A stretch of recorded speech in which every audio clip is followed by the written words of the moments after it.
guyyaan irraa kuni guyyaa tireenfikiyya gara biyya Itoophiyaa deemudha ture. Waaqayyo garuu waan hundumaa keessatti oolchaadha. Kaleessa akka tasaa balaa konkolaataa na mudatee tureeni lubbuun nama tokko na biraa darbee jira. Namoonni 3 miidhamanii jiru. Achi keessaa anaa fi mucayyoo tokko qofaatu nagaa hafe. Waaqayyo biyya namaa keessatti balaa tasaa sanirraa qabu. Ati galtee haadha kee arguuf osoo guyyaa lakkooftu rakkina meeqa dandeessee jiraatteetu guyyaa boqonnaa hawwitu Rabbiin balaa dingataa isinirraa qabu. Bakki isin jirtan hundatti Rabbi balaa dingataa isinitti hin fidne.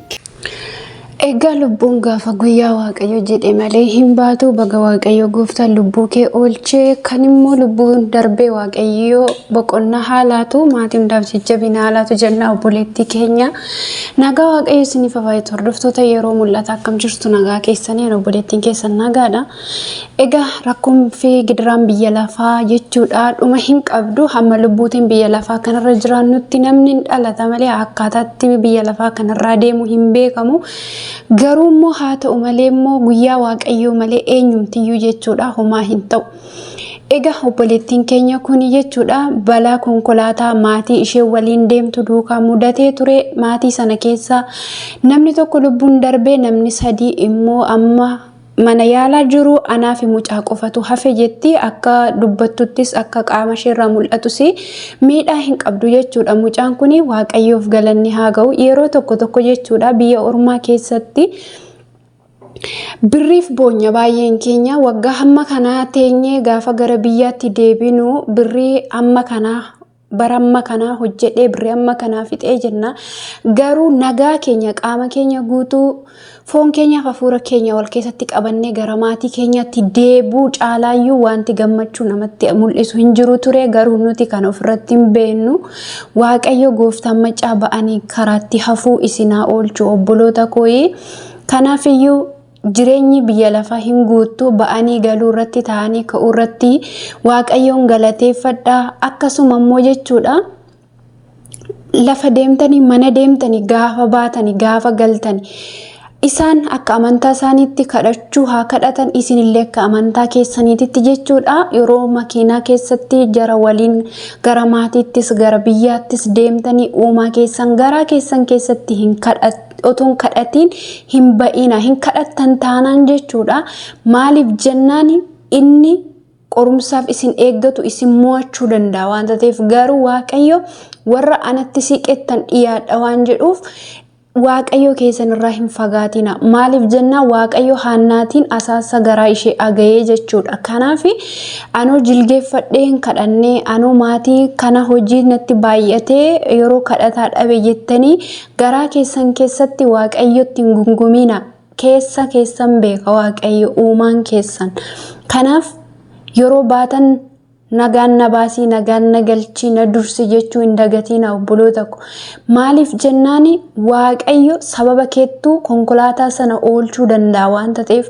Egaa obboleettiin kun akka yaada isheetitti itti dhaga'ameera.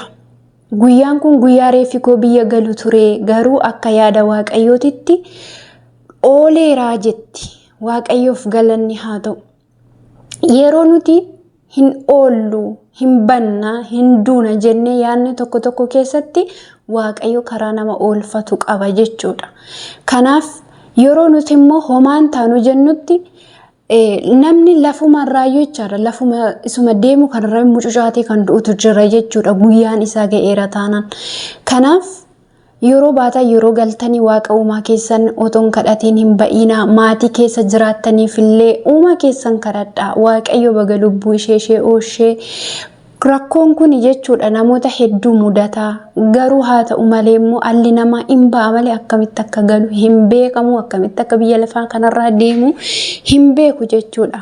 waaqayyo gooftaan maccaa harka jallootaatti dabarsee nullaatiin ba'anii nagaan ba'anii reeffan gara maatii ofitti deebuu nama oolchuu qaama nagaa ba'anii qaama hir'uu biyya ofitti deebuu waaqayyo nama oolchuu lama ta'anii tokko ta'anii deebuu waaqayyo nama oolchuu obboloota ko nuti isarraa benna malee boruu keenya harka waaqayyo jira kanaaf boruu keessanii har'a jireenyi isinitti tolee har'a waa tokko tokkoon dagatamtanii boruun keessa maal akka ta'e hin dagatina har'a geenyeerra bu'aa bahii hundumaa keessatti garuu boruun keenya maal akka ta'e hin beeknu jechuudha alli nama hunda beeka garuu boruun isaa maal akka ta'e hin beeku jechuudha kanaaf waaqayyoonni kaleessa manaa nu baase nagaan akka maatii keenyatti nu deebisu kadhadhaa waggaa hamma kana hojjedhee maallaqan arganne isan karoorsis karaatti na jala hafeeraa jenne baay'een keenya sammuu keenya qollofna yeroo baay'ee jechuudha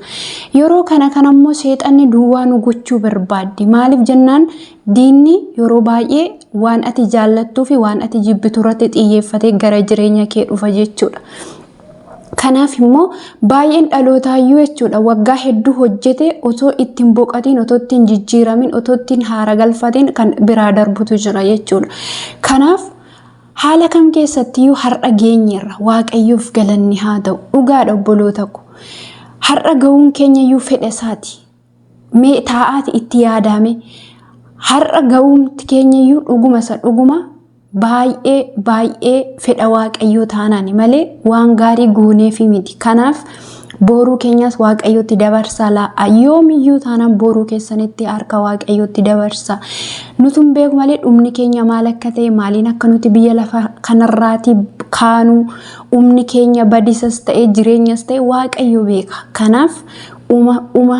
uma bareeduudha eebbi guddaan jechuudha waaqayyo gooftaan du'a akka tasaa ba'anii karaatti cabanii karaatti sinaa oolchuun isiniin jedhaa of eeggannoo godhadhaa lafa deemtanii mana deemtanitti yeroo baay'ee jechuudha jarri kuni yeroo makiinaa oofanii sirbatti baay'isuu jechuudha oduutti baay'isuu akkasuma immoo yeroo ammaa jechuudha dubartootatu oofarra caalaa isaanii jechuudha dura dhiirota qofaaf eeyyamamaa yeroo ammaa jechuudha inni beekus inni beeknes oofuma barbaada akka biyya arabaatti faashinii ta'eera yeroo ammaa jechuudha kanaaf haala kam keessatti of eeggannoo godhadhaa isiniin jedha waaqayyo immoo isa humna keessanii ol gararraa ta'etti isinaa eegu jechuun jaalladha egaa akkasuma jechuudha oduu gammachiisaa marsaa lammaffaa jechuudha oduu gammachiisaa marsaa lammaffaa ani qabadhee dhufe fuula sooshaal miidiyaa irraa jechuudha karaa feesbuukii yeroo darbe jechuudha iyyuu cufaa gara wallaggaa deeme konfiraansii guddaa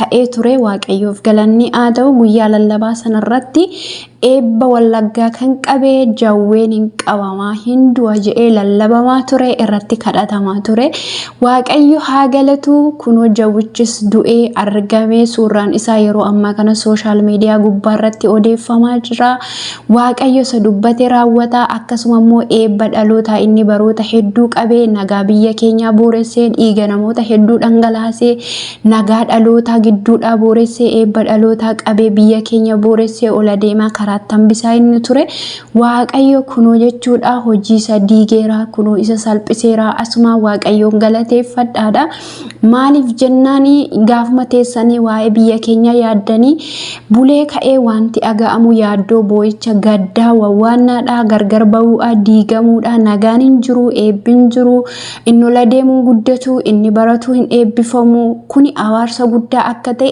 eenyuufuu gala jechuudha eenyuufuu garuu haa ta'u malee karichi karaa kam akka ta'e eessaan akka ta'e namoota hedduuf gaaffiidha garuu immoo waaqayyo oksaa gadi baasee mul'isuutti beeka guyyaa isa eegee immoo isa bara baay'ee dhaloota qabaa ture isa bara baay'ee dhaloota burjaajessaa ture waaqayyo guyyaa isa eegee ulfina isaa mul'isuudhaaf jechuudha kunoo haala kanaan salphatee jira jechuudha ammas immoo kanaaf harka waaqayyootiin biyya keenya irraa haa cabu kunis oduu gammachiisaaf abdii kan namatti toludha. Silas biyya namaa laallee biyya keenya gaafa laallu baay'een abdii kutataadha. Baay'een otoo biyya isaa eebotu otoo biyya isaa jaallatu keessaa fiiguutti filataa, keessaa bahuutti filataa.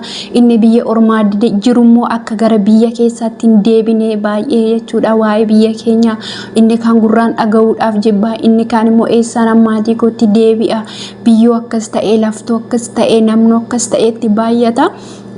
Waaqayyo eega afuura kana biyya keenya irraati akkasuma salphisee guyyaa isa eegee biyyittiin galataan, biyyittiin nagaadhaan, tokkummaadhaan akka dhaabbattu gooftaan nu haa gargaaruun isiniin jedha. Lafa jirtan mana jirtanitti gaafa dhuunfaa keessanitti kadhatan Waaqayyoon kadhachuu hin dagatina. Obboloota koo maaliif jennaan ani cubbamtuudha. Waa'ee biyya koo maaltu na dhibee, mootonni baay'een gurguddoonni baay'een iyyuu dadhabanii dhiisaniiru hin jedhina. Maaliif jennaan Waaqayyo keessa namaa beeka. Cabina laphee kee beeka, yaada garaa keetii beeka waan ta'eef aangoo kee isa guddaa sana miti jechuudha. Kanaaf karaa foonii otoo ta'e yoona biyyi keenya kun guddatti jechuudha. Kunoo humnaaf aangoodhaan wanti nuti hir'inaa malee dabalame tokko hin argine.